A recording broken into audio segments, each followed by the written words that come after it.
Israel के कई इलाकों में अभी भी हमले की आशंका बनी हुई है, तो जवाब में इजराइल ने गाजा में तबाही मचा दी है। इजराइल ने बता दिया है कि हमास ने उस पर हमला करके बहुत बड़ी गुस्ताखी कर दी है। जानकारी के मुताबिक गाजा पट्टी की बात करें तो वहां पर इजराइल के 3 लाख सैनिकों ने डेरा डाल रखा है। खबर है कि गाजा पट्टी में महज 3 लाख लीटर डीजल बचा हुआ है, जो मुश्किल 10 से 12 घंटे तक ही चल पाएगा। इसके बाद वहां पर अंधेरा छा जाएगा। सवाल यह है कि क्या इसी बीच इजरायली सेना गाजा पर चढ़ाई कर देगी, क्योंकि 3 लाख इजरायली सैनिकों ने उसे चारों ओर से घेर रखा है। जो भी हो, हर हालात पर आज तक की नजर बनी हुई है। आज तक के हमारे संवाददाता इजराइल से लेकर लेबनान तक वॉर जोन से रिपोर्टिंग कर रहे हैं। आपको हमारे संवाददाताओं की ग्राउंड रिपोर्ट दिखाएंगे, मगर सबसे पहले देखिए कि हमास और इजराइल के बीच कितनी भीषण जंग छिड़ी हुई है। और सवाल यह है कि आखिर यह जंग कब तक चलेगी, कब खत्म होगा इजराइल फिलिस्तीन का विवाद। ये रिपोर्ट। ये आर पार की जंग है, ये इजराइल के बदले की जंग है। गाजा पट्टी ब्लास्ट के धमाकों से गूंज रही है। आसमान से बमों की बरसात हो रही है। आखिर कब तक चलेगा ये युद्ध? कब खत्म होगी ये जंग? ये इजराइल का बदला है, जिसकी दहला देने वाली तस्वीरें दुनिया देख रही है। कैसे बड़ी बड़ी इमारतें जमींदोज हो रही हैं, गाजा पट्टी समतल हो रही है। इजराइल ने साफ कर दिया है कि गाजा पट्टी को जहन्नुम बनाकर ही दम लेंगे।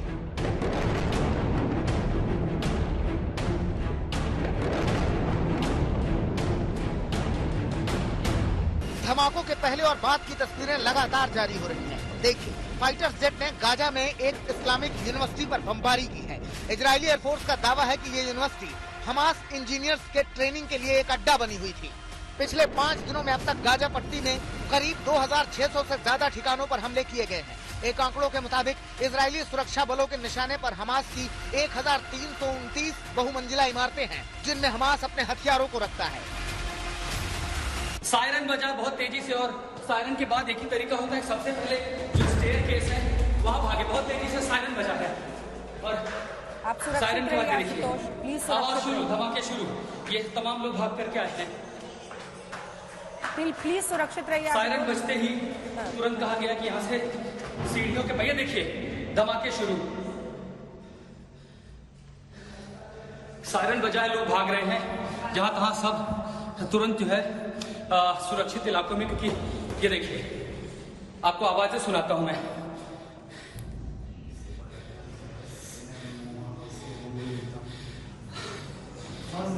Is that a safe house?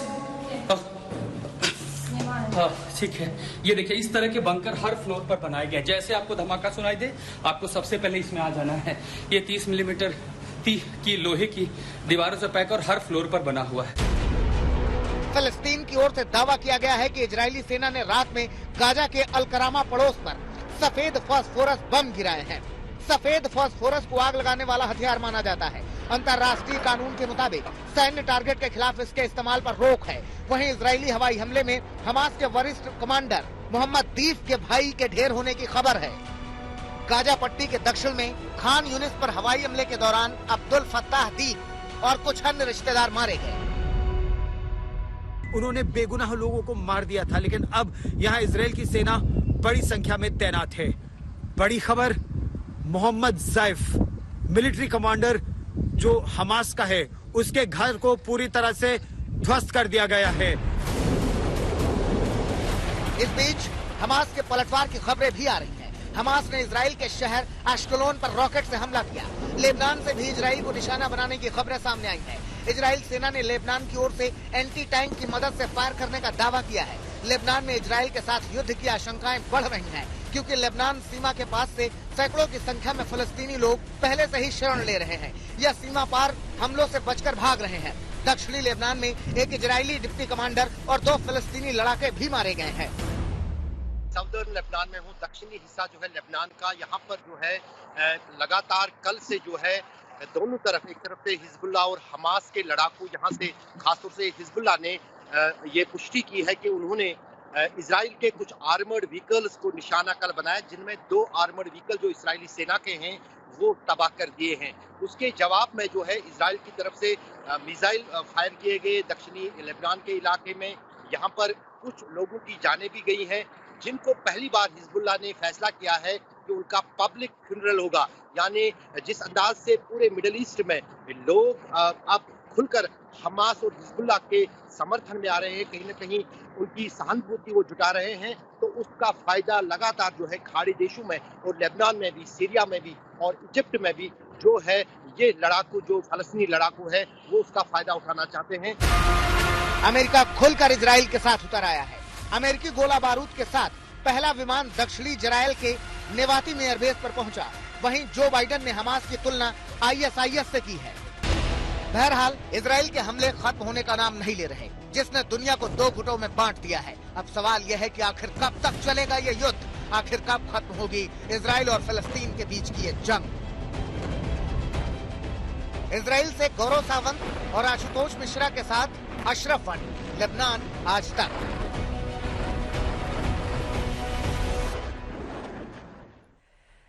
Ground zero से आपने आज तक की आंखों देख ली है और अब आपको इस वक्त की बड़ी खबर बताते हैं। आपको बता दें कि हालात लगातार बिगड़ते हुए चले जा रहे हैं। जिस तरह से हमले लगातार किए जा रहे हैं, बड़ी जानकारी, बड़ी खबर ये सामने आ रही है इस वक्त की। इजराइल के बेन गुरियन एयरपोर्ट पर अफरा तफरी का माहौल इस वक्त पैदा हो गया है। ये बड़ी खबर इस वक्त की जो आप तक पहुंचा रहे हैं। आपको बता दें एयरपोर्ट पर अफरा तफरी का आलम इस वक्त देखने को मिल रहा है। वहां पर जितनी भी आवाजाही है फिलहाल के लिए उसको रोका गया है। बेन गुरियन ये एयरपोर्ट है जहां पर अफरा तफरी का इस वक्त आलम पैदा हुआ है, क्योंकि रह रहकर धमाकों की आवाज से पूरा का पूरा हिस्सा थर्रा रहा है। एयरपोर्ट पर रेड अलर्ट का सायरन बजा है। इजराइल के बेन गुरियन एयरपोर्ट से उड़ानें रद्द की गई हैं। ये तस्वीरें हम आपको दिखा रहे हैं। एक बार सुनते हैं, एक बार देखते हैं भीतर की तस्वीरें और देखिए किस तरह से लोग लेट गए हैं जमीन पर। आतंकी हमास ने रॉकेट दागे हैं। बड़ी खबर ये सामने आ रही है। बेन गुरियन एयरपोर्ट पर अफरा तफरी का आलम है। भीतर की तस्वीरें आपको हमने दिखाई। हमास ने इजराइल के एयरपोर्ट को निशाना बनाया है। एयरपोर्ट पर रॉकेट दागे गए हैं हमास की ओर से। ये तस्वीरें आप तक हम पहुंचा रहे हैं। आपको बता दें एक तरफ इजराइल की ओर से लगातार गाजा पर हमले किए जा रहे हैं, तो वहीं दूसरी तरफ हमास की ओर से इजराइल के अलग अलग हिस्सों को निशाना बनाया जा रहा है। गौरव सावंत इस वक्त हमारे संवाददाता जुड़ चुके हैं ज्यादा जानकारी के साथ। गौरव, हम तस्वीरें दिखा रहे हैं इस वक्त अपने दर्शकों को। एयरपोर्ट को निशाना बनाया गया है हमास के आतंकवादियों की ओर से और वहां पर अफरा तफरी का आलम, लोग जमीन पर लेट गए हैं। वहां पर सायरन बज रहा है। आप जहां पर मौजूद हैं वहां के हालात क्या हैं और इस खबर से जुड़ी हुई अगर कुछ और जानकारी आप दे पाएं। गौरव।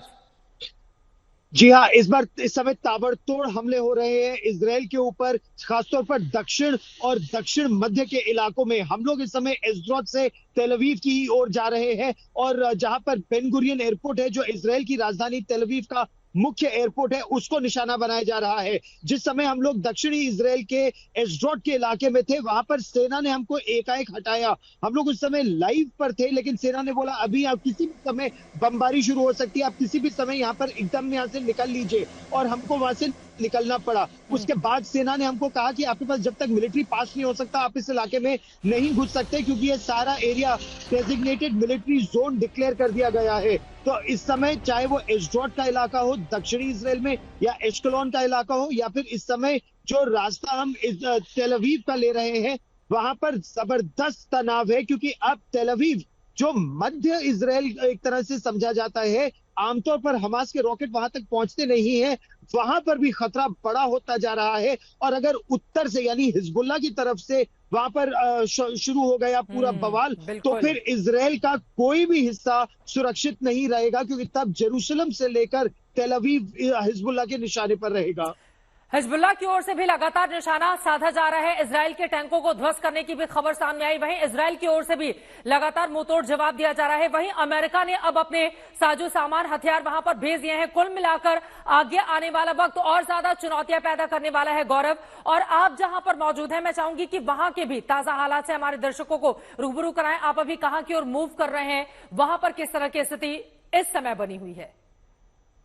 तो हम इस समय दक्षिणी इजराइल, जहां पर एशडोड का वो इलाका था, एशडोड, एश्कलोन, एशडोड, और फिर वहां से तेल अवीव की ओर आगे बढ़ रहे हैं। हमारी कोशिश ये भी है कि जेरूसलम में, जहां पर यहाँ की सरकार है और विदेश मंत्रालय है, वहां से जो नेसेसरी क्लियरेंसेस है, पासेस है, वो भी ले ले, क्योंकि पूरा दक्षिणी इजराइल का इलाका डेजिग्नेटेड मिलिट्री एरिया डिक्लेयर हो गया है। तो जेरूसलम से इजराइल की सरकार के विदेश मंत्रालय से हर क्लियरेंस विदेशी पत्रकार के पास होना जरूरी है, वरना वो वॉर जोन में कवरेज नहीं कर सकते। यहाँ पर हर व्यक्ति को बहुत शक की निगाह से देखा जा रहा है। खतरा इस बात का है, इन लोगों को लगता है कि अंदर से ही कोई जानकारी फिलिस्तीन में हमास के आतंकवादियों को दे रहा है, और इसीलिए बड़ी एक्यूरेट फायरिंग हो रही है। अगर एश्कलोन की बात की जाए तो अस्पताल के पास बमबारी हुई है, और ये प्रिसिशन टारगेटिंग है। या अगर बेन गुरियन एयरपोर्ट को निशाना बनाया गया है, तो ये बहुत खतरे की बात है।